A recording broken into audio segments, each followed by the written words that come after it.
Hello बच्चों, let's read the question. बच्चों assertion reason type question है। पहले हम चेक करेंगे क्या असर्शन और रीजन दोनों करेक्ट है। अगर दोनों करेक्ट है तो क्या रीजन करेक्ट एक्सप्लेनेशन है असर्शन के लिए।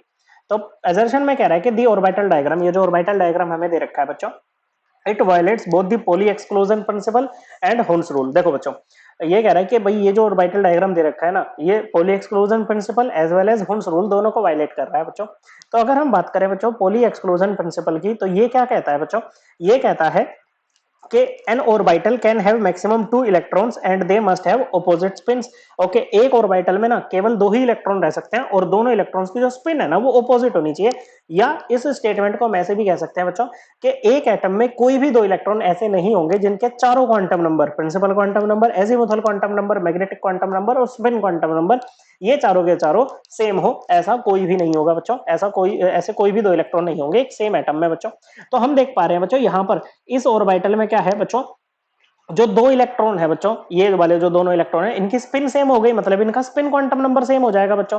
अब ये सेम सब शेल में है बच्चों। ओके, सेम सब शेल में, सब शेल को कौन बताता है बच्चों, सब शेल को बताता है आपका ये एजीमुथल क्वांटम नंबर।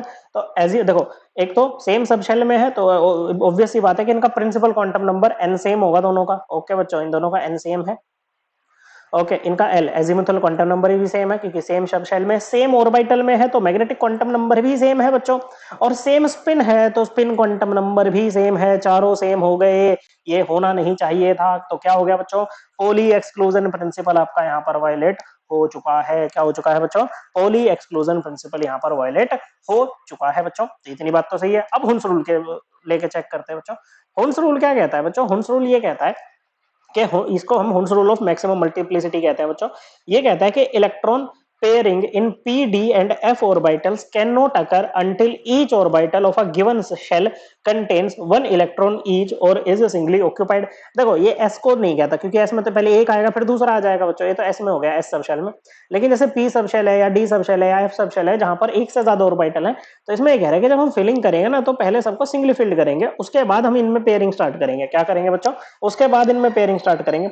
अब यहाँ पर देखो ये तो बेचारा ब्लैंक है बच्चों। ओके, पहले पूरा सिंगली फिल होने से पहले यहाँ पर क्या हो गई है बच्चों, पेयरिंग स्टार्ट हो गई है बच्चों। क्या हो गई है बच्चों, पेयरिंग स्टार्ट यहाँ पर हो गई है बच्चों। ओके, तो ये हुंस रूल को भी वायलेट कर रहा है बच्चों, तो ये तो करेक्ट है, असर्शन तो करेक्ट है। फिर कह रहे हैं कि Pauli's exclusion principle states that all the 4 quantum numbers of 2 electrons in an atom can be equal. नहीं बच्चों, ऐसा नहीं है बच्चों, ये तो ये कहता है कि वो इक्वल नहीं हो सकते, चारों सेम नहीं हो सकते, कोई 3 हो सकते हैं लेकिन चारों नहीं होंगे बच्चों। तो ये स्टेटमेंट इनकरेक्ट हो जाएगी, रीजन वाली इनकरेक्ट है। तो असर्शन करेक्ट है लेकिन रीजन इनकरेक्ट है। Correct answer option 3। I hope आपको एकदम क्लियर हो गया होगा। थैंक यू बच्चों।